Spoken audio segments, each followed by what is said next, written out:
இன்னைக்கு நம்ம கிட்ட இருக்கிற பணத்தை திருடுவான், நகையை திருடுவான், நம்ம உடல்ல இருக்கிற உறுப்பை திருடுற ஒரே கட்சி திமுக கட்சி தான். உடல்ல இருக்கிற உறுப்பை திருடுறாங்க. நேற்றைக்கு முன்தினம் நிதியமைச்சர் சொன்னார், வறுமையை ஒழிக்கப்பட்டு விட்டது என்றார். எங்க வறுமையை ஒழிச்சீங்க? வறுமையின் காரணமாக குடும்பம் நடத்த முடியாத இந்த ஆட்சியிலே தன் உடலில் இருக்கின்ற உறுப்பை விற்கக்கூடிய அவல ஆட்சி திமுக ஆட்சி. அது யார் கண்டுபிடிச்சது? திமுக அரசாங்கமே கண்டுபிடிச்சது. யாருடைய மருத்துவமனை?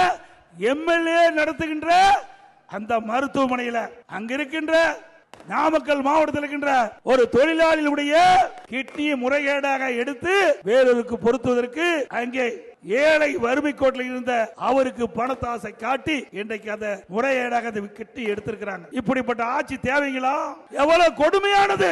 வறுமையை ஒழிச்சுட்டாங்களா? வறுமை இருக்கிற காரணத்தால்தான் அவருடைய கிட்னியை இன்றைக்கு விற்கக்கூடிய சூழ்நிலை வந்துட்டது. அது மட்டும் இல்ல, வந்திருக்கிற நபர்கள், நம்முடைய நிர்வாகிகள், தொண்டர்கள், பொதுமக்கள், உங்களுடைய நண்பர்கள் யாராவது திமுக மருத்துவமனையில் போய் அறுவை சிகிச்சை பண்ணியிருந்தா உடல் இருக்கிற உறுப்பெல்லாம் சரியா இருக்குதான்னு எக்ஸ்ரே எடுத்து பார்த்துங்க. ஏன்னா வெளியில் இருந்தா தெரியும், கை கால் எல்லாம் தெரியும், உள்ள இருக்கிற உறுப்பு என்னன்னு தெரியாது. அதையும் திருடி இருப்பாங்க இவர்கள். அதனால் நம்ம எச்சரிக்கையா இருக்க வேணும். நீ எந்த காலத்திலையுமே திமுக கட்சிக்காரன் நடத்துற மருத்துவமனைக்கு போயிடாதீங்க.